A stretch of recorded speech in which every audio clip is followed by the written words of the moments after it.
Good evening प्यारे बच्चों, कैसे हैं आप सभी लोग? सब लोग ठीक है? चलिए, वेरी गुड। तो आज की क्लास हम लोग शुरू करते हैं। कल के लेक्चर में हमने आप लोगों को पढ़ाया था ट्रांजिस्टर कॉन्फ़िगरेशन के विषय में, जिसमें आपने सीखा था किस तरीके से ट्रांजिस्टर को हम लोग एज ए सर्किट एलिमेंट के रूप में यूज कर सकते हैं। तो ट्रांजिस्टर कॉन्फ़िगरेशन के 3 मोड थे: common base mode of configuration, common collector mode of configuration and common emitter mode of configuration. इन तीनों मोड के कॉन्फ़िगरेशन में आपने इनपुट और आउटपुट कैरेक्टरिस्टिक्स कर प्लॉट किया थे, जहां से आपने डायनेमिक इनपुट और आउटपुट रेजिस्टेंस की वैल्यू कैलकुलेट की थी। आज हम लोग पढ़ने वाले हैं एम्पलीफायर, ट्रांजिस्टर का यूज एज एन एम्पलीफायर। तो एम्पलीफायर है क्या? एक ऐसी डिवाइस होती है जिसकी सहायता से हम एसी सिग्नल के जो एम्पलीट्यूड है उसको मैग्नीफाइड कर पाते हैं। तो ये हम लोग आज स्टडी करेंगे, ये किस तरीके से हम ट्रांजिस्टर की सहायता से अप्लाइड एसी इनपुट के एम्पलीट्यूड को मैग्नीफाइड कर पाते हैं। तो शुरू करते हैं आज की क्लास, ट्रांजिस्टर का यूज एज एन एम्पलीफायर। ठीक है? A device which increases the amplitude of applied input, उसको हम लोग कहते हैं एम्पलीफायर। ध्यान से देखिए सिग्नल को। अगर आपने यहां से एसी सिग्नल ये दिया, ये आपका हो गया इनपुट। तो इस एसी सिग्नल के इनपुट को आप एम्पलीफायर की सहायता से एम्पलीफायर हो गया ये आपका, उसे पास कराया आपने। तो ये एम्पलीट्यूड आपका क्या हो गया, जो इनपुट में आपने दिया था वो हो गया मैग्नीफाइड। तो ये आपको एम्पलीफाइड आउटपुट मिलेगा, है ना? तो ये वर्क हम लोग एम्पलीफायर का ट्रांजिस्टर की सहायता से सीखेंगे। ठीक है? इसका मतलब क्या हुआ, जो ट्रांजिस्टर है वो यूज किया जा सकता है एज एन एम्पलीफायर। यह हम लोग 3 तरीके से कर सकते हैं। पहला, कॉमन बेस एम्पलीफायर। दूसरा, कॉमन कलेक्टर एम्पलीफायर। और तीसरा जो है कॉमन एमिटर एम्पलीफायर। ओके?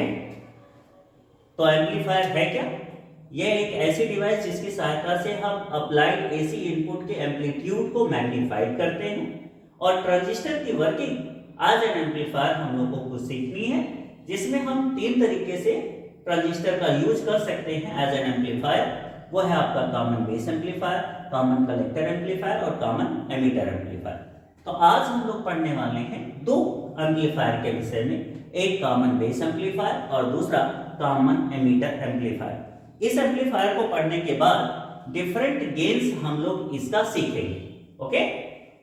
तो शुरू करते हैं आज common base amplifier. Common base amplifier आप पीएनपी या फिर एनपीएन ट्रांजिस्टर किसी का यूज करके बना सकते हैं। हम यहां पे एनपीएन ट्रांजिस्टर का यूज करेंगे एज एन एम्पलीफायर के रूप में। ठीक है? तो पहला मोड है एनपीएन ट्रांजिस्टर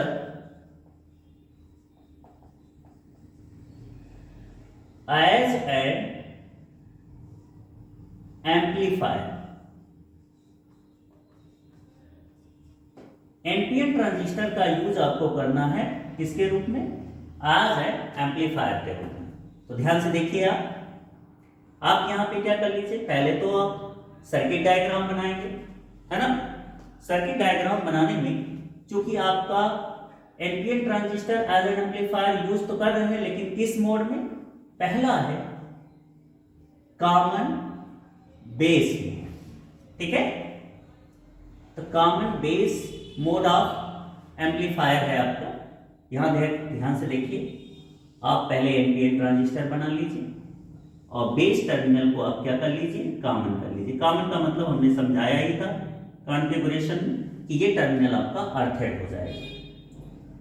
और यहां से आप बेस और कलेक्टर, ये सिंबल हो गया आपका ट्रांजिस्टर का, ये हो गया आपका एमिटर टर्मिनल, ये हो गया आपका कलेक्टर, ठीक है।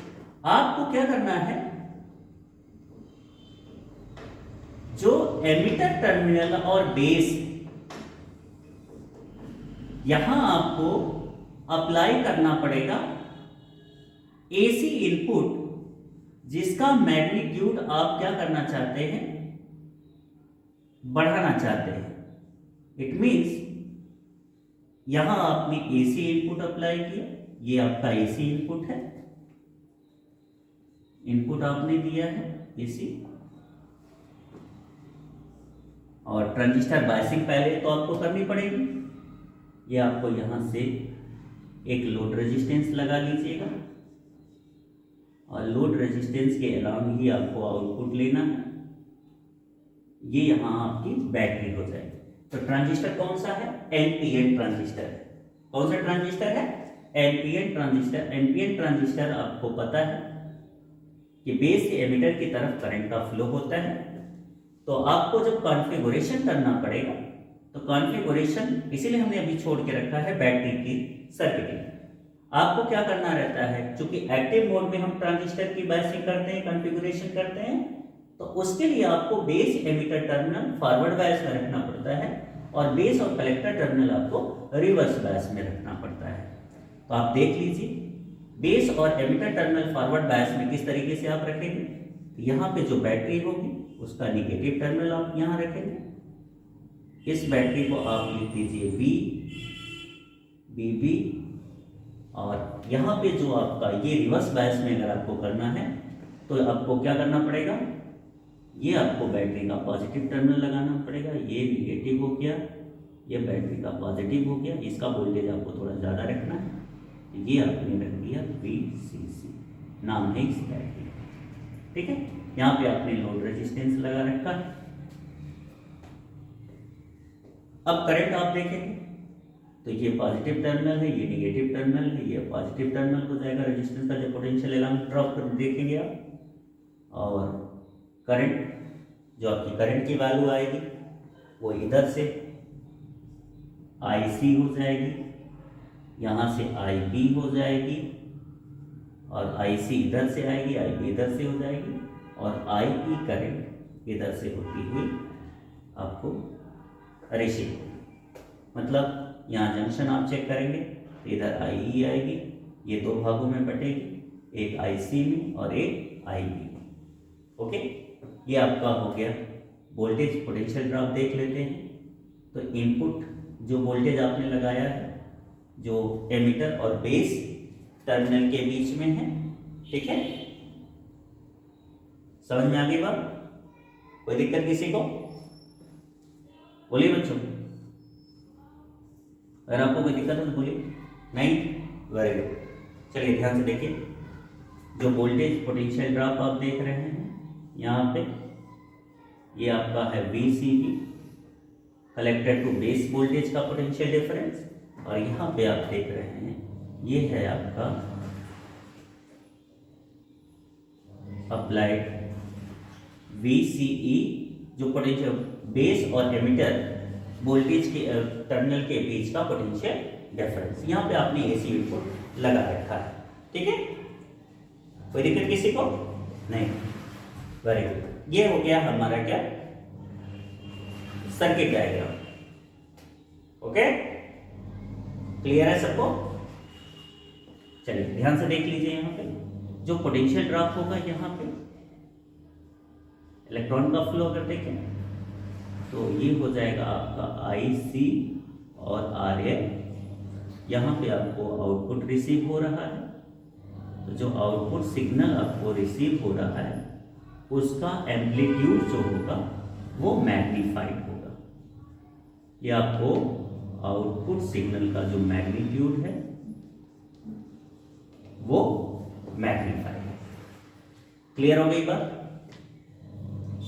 ठीक है, यहां पे ध्यान से देखिए। अब है क्या, जो एमिटर करंट है वो बेस करंट और कलेक्टर करंट के सम के बराबर है।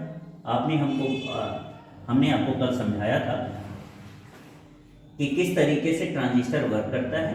ट्रांजिस्टर में आपने ये बात सीखी थी कि जो इलेक्ट्रॉन्स हैं वो बेस में डिफ्यूज जो होते हैं, रिकम्बाइन जब होते हैं, तो केवल 5% ऑफ इलेक्ट्रॉन जो है रिकम्बाइन होते हैं। तो जो बेस करंट होती है वो एमिटर करंट की लगभग 5% किस करंट की, एमिटर करंट की होती है, और जो कलेक्टर करंट होती है वो लगभग 95% ऑफ एमिटर करंट के बराबर होती है ना। इतनी बात समझ में आ गई सबको? कोई दिक्कत नहीं। जो यहाँ पे आप इसको VB बैटरी जो आपने लिखा था, तो VB जो है और VCC की अगर बात करें, या इसको आप कह सकते हैं VE, जो भी आप नाम, एमिटर बैटरी जो आपकी है VE, उसका मान जो है आउटपुट में जो बैटरी आपने लगा रखा है VCC, उससे क्या है, कम। ठीक है, अब आपको ये देखना है कि जो हमारा कलेक्टर वोल्टेज है उस कलेक्टर वोल्टेज की वैल्यू कितनी। ठीक है, तो नेट कलेक्टर वोल्टेज, अगर हम इसको चेक करें नेट कलेक्टर वोल्टेज को, तो नेट कलेक्टर वोल्टेज हमारा आ जाएगा, जो ये वाला पोटेंशियल डिफरेंस है VCB, ये बराबर होगा, एक तो आपने इनपुट में जो वोल्टेज लगाया है ना, तो इनपुट में जो वोल्टेज लगाया है और आउटपुट में जो आपको वोल्टेज रिसीव हो रहा है।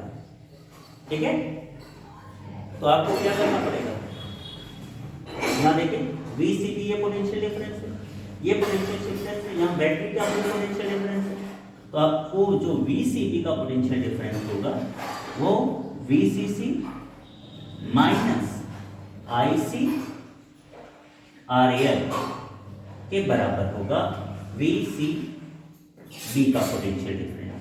ओके, इतनी बात क्लियर होगी सबको? ठीक है,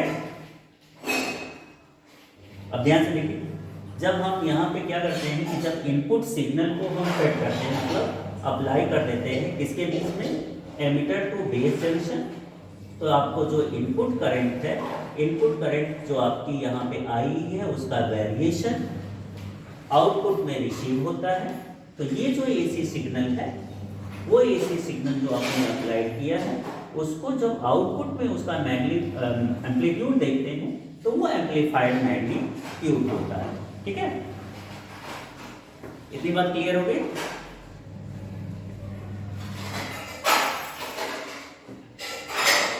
ओके, यहाँ पे हमने आपको ये सब बात बताई है कि जो हमारी जो इनपुट करंट है बेटा, इनपुट करंट जब आप यहाँ पे जो इनपुट सिग्नल है वो आप इस में फिट कर देते हैं, तो जब आप इनपुट चूंकि जब इसमें फिट कर देते हैं तो क्या होता है कि इनपुट वोल्टेज का वेरिएशन होता है। इनपुट वोल्टेज का वेरिएशन का मतलब जो इनपुट करंट बदलता है, इनपुट करंट का जब मान बदलता है तो उसी के करस्पॉन्डिंग आउटपुट वोल्टेज में चेंजिंग आती है और आउटपुट करंट का भी मान चेंज हो जाता है, जिसकी वजह से आउटपुट वोल्टेज भी चेंज हो जाता है। क्लियर? तो ये हो गया हमको जो हमने इनपुट एम्पलीफायर जो है AC इनपुट दिया है वह एम्पलीफाइड आउटपुट में हमको रिसीव हुआ है। ठीक है, अब इस कॉमन बेस मोड से हमको ट्रांजिस्टर की गेन से स्टडी करनी है। तो वो कौन कौन से गेन्स हैं कॉमन बेस मोड में, वो आपको ध्यान देना। ट्रांजिस्टर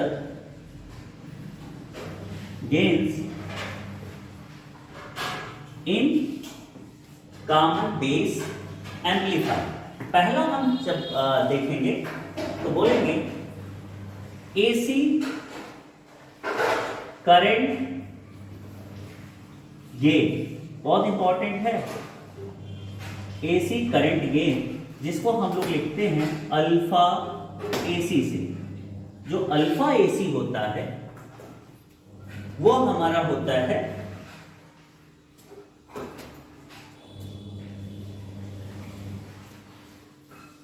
कि जो हमारी कलेक्टर करंट उसमें जो वेरिएशन है किसके वेरिएशन के करस्पॉन्डिंग है, एमिटर करंट के चेंज के करस्पॉन्डिंग है। तो यहां पे आप लिखेंगे स्मॉल चेंज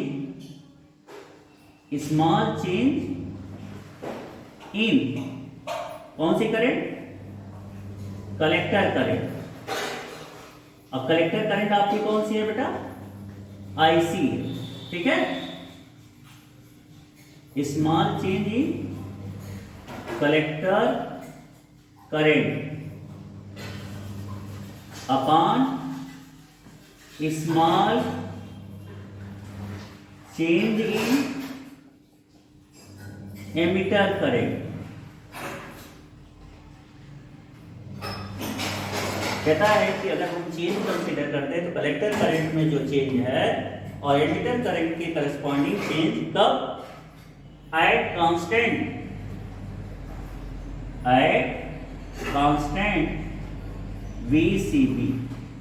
VCB को हम क्या करेंगे, कांस्टेंट रखेंगे, तब अल्फा एसी का मान निकालेंगे। अल्फा एसी बराबर होगा बेटा किसके, delta IC upon delta I E के। कब, जब आपका VCB कांस्टेंट है। ओके, ये हो गया आपका एसी करंट गेन जिसको आप अल्फा के नाम से लिखते हैं। ध्यान से देखिए, alpha AC is equal to small change in collector current with small change in emitter current at constant VCB, है ना। आउटपुट वोल्टेज आपने यहाँ पे क्या रखा है, कांस्टेंट रखा है। उसके साथ कलेक्टर करंट का वेरिएशन आप एमिटर करंट के साथ चेक कर रहे हैं। इसका मान देखिए बेटा, कलेक्टर करंट और एमिटर करंट की अगर बात करें तो कलेक्टर करंट का मान जो है एमिटर करंट से थोड़ा कम होता है ना। इस वजह से अल्फा की जो वैल्यू होती है वह एक से हमेशा कम ही आती है, ठीक। एसी करंट गेन हमको कम ही मिलता है। सेम अगर हम बात करें डीसी करंट गेन, तो डीसी करंट गेन की अगर बात चले तो इसका मतलब अल्फा डीसी आप लिखेंगे और अल्फा डीसी क्या होगा, सीधे लिखेंगे आप जो आपका कलेक्टर करंट का वेरिएशन है किसके साथ, एमिटर करंट के साथ। तो सीधे आप लिखेंगे कलेक्टर करंट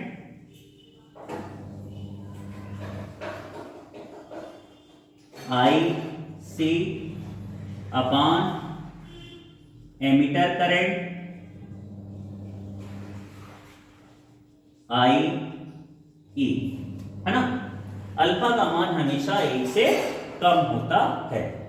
अब वोल्टेज गेन की अगर बात करें, दूसरा टर्म क्या आता है बेटा, वोल्टेज गेन।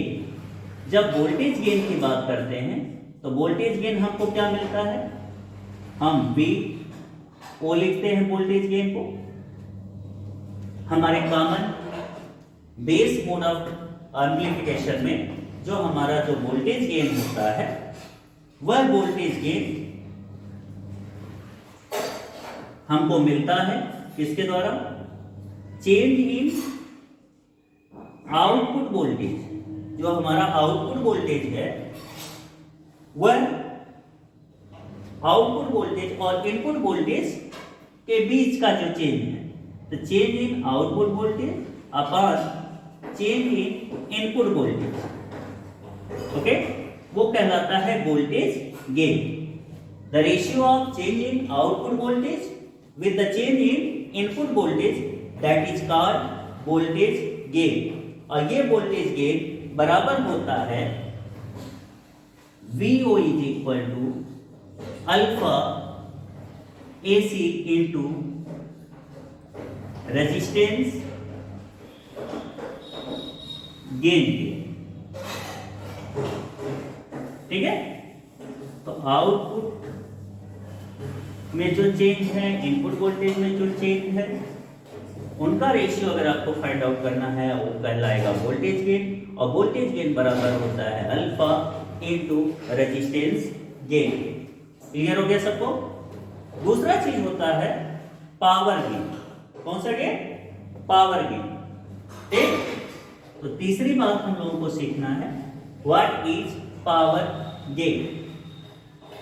तो बच्चों अगर पावर गेन की बात करें, ध्यान से देखिए, पावर गेन, तो बच्चों पावर गेन में क्या होता है? PO is equal to change in output power upon change in input power. तो आउटपुट पावर और इनपुट पावर का हम लोग चेंज क्या है, अगर उसका रेशियो लेते हैं तो उसको बोलेंगे क्या? Power gain. जो पावर गेन होगा वो बराबर होगा किसके? अल्फा AC के square into resistance gain, resistance gain. Okay. तो पावर गेन अगर आपको वोल्टेज गेन लिखना है तो voltage gain alpha AC into resistance gain, और पावर गेन लिखना है तो अल्फा AC का स्क्वायर इंटू रेजिस्टेंस गेन। मतलब जो अल्फा की वैल्यू आपको मिली है करंट गेन की, वो मल्टीप्लाइड बाय रेजिस्टेंस गेन आपको लिखना पड़ेगा। क्लियर हो गया? ये हो गया ट्रांजिस्टर गेन। किस मोड की हमने बात की अभी? Common base mode of amplifier. Okay. अब दूसरा एम्पलीफायर हम लोग स्टडी करेंगे, वो है कौन सा? Common emitter amplifier. तो इतना आज आप लोग तैयार हैं। ओके।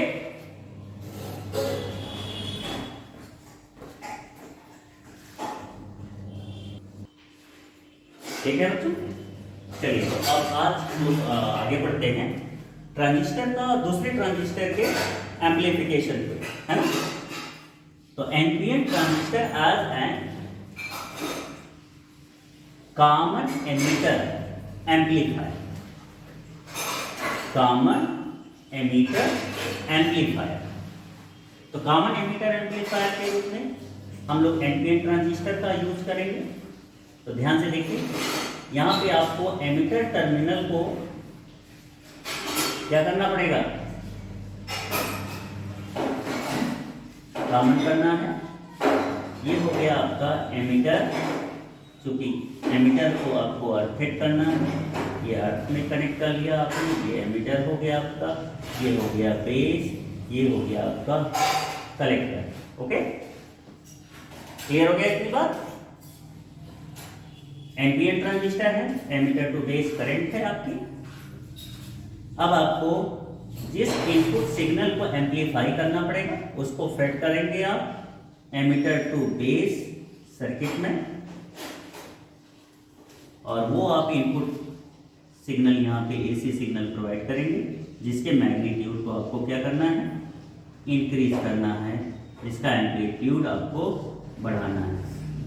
पिछले वाले कॉन्फ़िगरेशन में जिसमें कॉमन बेस हम लोगों ने सीखा था, उसमें एक चीज़ सबसे इम्पॉर्टेंट ये थी कि इनपुट और आउटपुट जो आपको मिला था दोनों सेम फेज में थे। मतलब जब हमारी पॉजिटिव एसी की हाफ साइकिल थी तभी हमको आउटपुट में भी पॉजिटिव हाफ साइकिल मिली थी, और जब निगेटिव हाफ साइकिल एसी की थी तब निगेटिव हाफ साइकिल मिली थी। मतलब दोनों सेम फेज में थे। जो हमारा कॉमन एमीटर एम्पलीफायर है, इसमें आपको क्या करना है? इसकी भी आप बायसिंग कर लेते हैं। यहाँ अपनी इनपुट एसी सिग्नल लिखा है ना, और यहाँ पे जो बैटरी आप लगा रहे हैं वो बैटरी, क्योंकि आप ये देखते हैं कि एक्टिव मोड में कनेक्ट करना है, और ये एनपीएन ट्रांजिस्टर है ना, करंट इधर से जा रही है, तो करंट इधर से जा रही है, तो ये बैटरी आपकी पॉजिटिव, ये बैटरी आपकी क्या हो जाएगी? निगेटिव हो जाएगी। ओके, इधर से आपको बेस करंट मिलेगी। यहाँ पे आपको क्या करना है? यहाँ पे एक लोड रेजिस्टेंस लगा लेना है आउटपुट में, और लोड रेजिस्टेंस जब लगा लेंगे तो यहाँ पे आपको एक आउटपुट बैटरी लगानी है। ये बैटरी निगेटिव हो गई, पॉजिटिव हो गई, निगेटिव पॉजिटिव, ये आपको आउटपुट यहाँ से लेना है, ठीक है।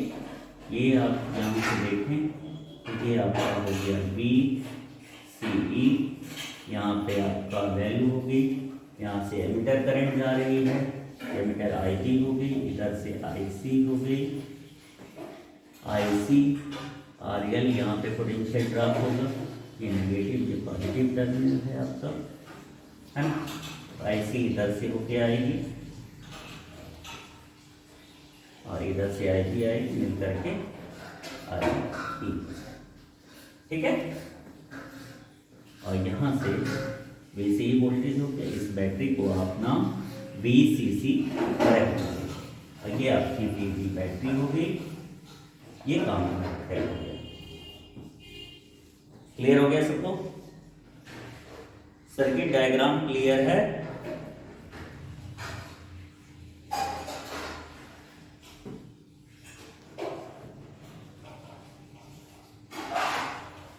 नहीं ना? ठीक है। ये कॉन्फ़िगरेशन में एक चीज गलत हो गई है, वो ये है कि हमारा जो एनपीएन ट्रांजिस्टर होता है उसका सिंबल क्या है कि करंट बेस टू एमिटर जाती है ना। तो बेस टू एमिटर अगर करंट जाएगी तो उसमें क्या आपको होगा कि ये करंट IE नीचे हो जाएगी, तब आपको जो बैटरी का कनेक्शन करना है वो आपको बैटरी का कनेक्शन चेंज करना पड़ेगा, है ना। इधर से आपका जो कनेक्शन है वो ये हो जाएगा, IB इधर हो जाएगी और जो इधर है ये IC आपकी इधर हो जाएगी। यहाँ पे जो बैटरी का पॉजिटिव टर्मिनल है वो ये है, निगेटिव ये हो जाएगा, ये निगेटिव टर्मिनल हो जाएगा, सेम जैसा कि आपने पिछले वाले कनेक्शन में स्टडी किया था, ठीक है। क्लियर हो गई बात? चलिए, तो अब यहाँ से एमिटर हो गई, इधर से कलेक्टर आ गई और मिल करके करंट फ्लो करने लगी।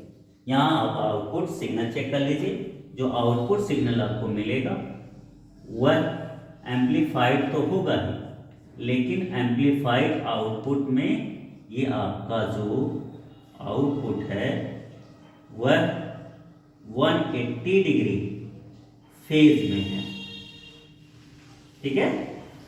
कितने डिग्री फेज में है? 180 डिग्री आपका क्या हो गया? फेज में हो गया है, ठीक है बच्चे।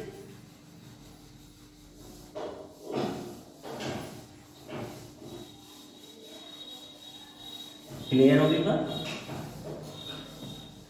नहीं, एक बैटरी का टर्मिनल अभी नहीं बदला है ना, इसको भी आपको चेंज करना पड़ेगा। ये जो आपने सर्किट डायग्राम अभी बनाया है ये करेक्ट सर्किट डायग्राम है। जिस बच्चे ने हमको सर्किट डायग्राम अभी दिखाया था वो सर्किट डायग्राम रंग था, ठीक है। अब ये करेक्ट हो गया, इधर से IB जाएगी, इधर से IE होगी और ये IC जा रही है, दोनों मिलकर के I करंट हो जाएगी। क्लियर? चलिए अब इसके विषय में हम लोग स्टडी कर लेते हैं। जो I करंट है वो I करंट IB और IC दोनों के सम के बराबर होगी, ठीक। यहाँ से जो IE है उसका मान IC से ज़्यादा है। आप यहाँ देख रहे हैं IB जो है लगभग 5% डिफ्यूजन की वजह से एमिटर करंट है और IC जो है 95% recombination of electron hole pair है। ये आपका हो गया कौन सा? IE, ठीक है। क्लियर हो गई इतनी बात? जब हम आपको आउटपुट वोल्टेज की बात करेंगे, है ना, नेट कलेक्टर वोल्टेज आपको कितना मिल रहा है, तो नेट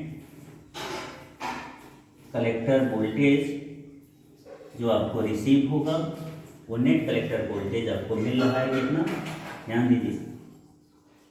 V, जब आप नेट कलेक्टर वोल्टेज की बात करेंगे तो VCE बराबर होगा इस बैटरी के potential difference VCC minus IC RA load resistance, okay.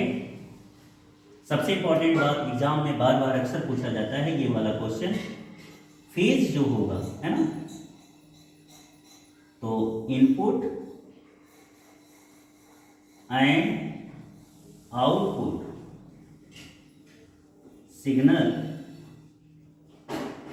Are in 180 degree phase, 180 degree के ये फेज पे होते हैं, ठीक है। जो इनपुट और आउटपुट सिग्नल होते हैं वो 180 डिग्री के फेज पे होते हैं। अब हम लोग जरा ट्रांजिस्टर गेन देख लेते हैं इन कॉमन एमिटर एम्पलीफायर में। तो ट्रांजिस्टर एमिटर एम्पलीफायर में जो करंट गेन की बात करेंगे, वो करंट गेन सेम जैसे हमने कॉमन बेस में पढ़ा है वैसे कॉमन एमिटर में भी हम लोगों को सीखना, और इसी से रिलेटेड क्वेश्चन हमारे एग्जाम में पूछे जाते हैं, ठीक है। तो जरा देख लीजिए करंट गेन के विषय में आपको आएगा क्या। पहला, एसी करंट गेन, जो आपका एसी करंट गेन होगा वो आप लिखेंगे किससे, बीटा एसी से, है ना। कॉमन एमिटर में बीटा सिंबल से इस्तेमाल किया जाता है, और ये बीटा एसी किसके बराबर होगा। अब आपको आईसी जो आउटपुट करंट है और इनपुट करंट है बेस करंट, उसके बीच में आपको लिखना पड़ेगा, ठीक है। तो it is the ratio of change in collector current to the change in base current at constant VCE। जो कांस्टेंट आउटपुट वोल्टेज है उस पे कांस्टेंट पे आपको ये फाइंड आउट करना होता है, ठीक है। जो एसी करंट गेन है वो किसके बराबर है, beta AC equal to delta IC divided by delta IB at constant VCE। यहाँ पे अगर आप डीसी करंट गेन की बात करते हैं, डीसी करंट गेन, तो जो डीसी करंट गेन होगा वह बीटा डीसी बराबर होगा आईसी अपॉन आईबी के, है ना। जो कलेक्टर करंट होती है और बेस करंट दोनों के रेशियो के बराबर होगा। दूसरा, आप वोल्टेज गेन की अगर बात करते हैं तो वोल्टेज गेन आप फाइंड आउट कर सकते हैं कैसे, VO is equal to change in output voltage, है ना, upon change in input voltage. इस केस पे आप देखेंगे जो आपका आउटपुट वोल्टेज गेन है वो आपको मिलेगा यहाँ पे beta AC multiplied by resistance gain. Resistance gain means output resistance upon input resistance. यहाँ से ये हो जाएगी आपकी वैल्यू। अगला कैलकुलेट कर सकते हैं आप पावर गेन। तो कॉमन एमिटर में एम्पलीफायर में power gain P O is equal to आप लिख सकते हैं क्या, output power upon input power. इसका मतलब हो जाएगा beta AC square multiplied by resistance gain. Okay बच्चों, अब हम लोग ट्रांजिस्टर गेन्स जो आज हमने स्टडी किया है इससे रिलेटेड न्यूमेरिकल अल्फा और बीटा में क्या रिलेशन है, और न्यूमेरिकल अल्फा और बीटा से रिलेटेड हम लोग स्टडी करेंगे कल के लेक्चर में, ठीक है। आज आप लोग इतना तैयार करेंगे। Thank you, have a good day.